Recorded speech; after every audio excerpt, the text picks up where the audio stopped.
Pemirsa, Presiden Joko Widodo juga menerbitkan peraturan pemerintah pengganti undang-undang atau Perpu tentang kebijakan keuangan negara dan stabilitas sistem keuangan.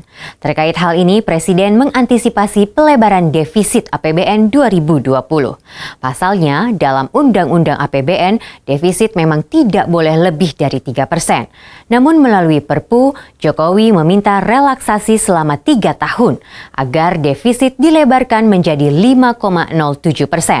Terkait hal ini, rekan kami Tasya Felder telah mewawancarai pengusaha nasional Nurdin Tampu-Bolon dalam program Nusantara Petang mengenai Perpu tersebut dan dampak bagi ekonomi nasional. Berikut cuplikannya.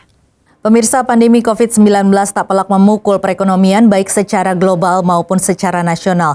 Nah, tentunya diperlukan kerjasama dari semua pihak dan terutama kebijakan dari pemerintah yang tepat untuk membangkitkan kembali perekonomian negara kita ke depannya. Untuk membahas hal itu sudah terhubung bersama saya pengusaha nasional Nurdin Tampu-Bolon. Selamat petang Pak Nurdin. Ya, selamat petang. Ya, menanggapi mengenai pandemi COVID-19 ini terhadap perekonomian di negara kita sendiri, bagaimana pendapat Anda, Pak? Ya, saya kira pemerintah akan membuat kebijakan-kebijakan baru, di mana bisa mengakibatkan daripada defisit APBN kita itu bisa mencapai sampai 5%.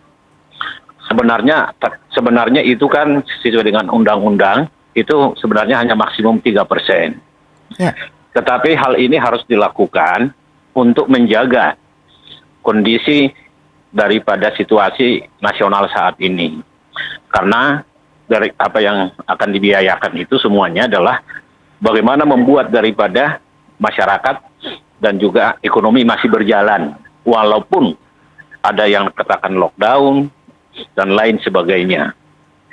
Tetapi sebenarnya pemerintah kita harus berusaha bagaimana caranya supaya ekonomi nasional ini tetap bisa dipertahankan, stabilitas daripada fiskal maupun moneter kita agar tidak melebihi daripada undang-undang yang kredibel. Ya, bagaimana caranya Pak? Langkah-langkah apa yang harus dilakukan pemerintah secara prioritas saat ini? Langkah-langkah yang dilakukan oleh pemerintah saat ini adalah pertama, masih banyak sektor-sektor ekonomi kita yang masih produktif. Ini harus dimaksimalkan dengan cara mengefisienkan dan mengefektifkan. Jadi ini harus berani melakukan efisiensi di sektor-sektor ekonomi kita yang masih produktif. Karena kita bisa mendapatkan daripada tambahan pendapatan dari situ kalau itu dikelola dengan efisien dan efektif.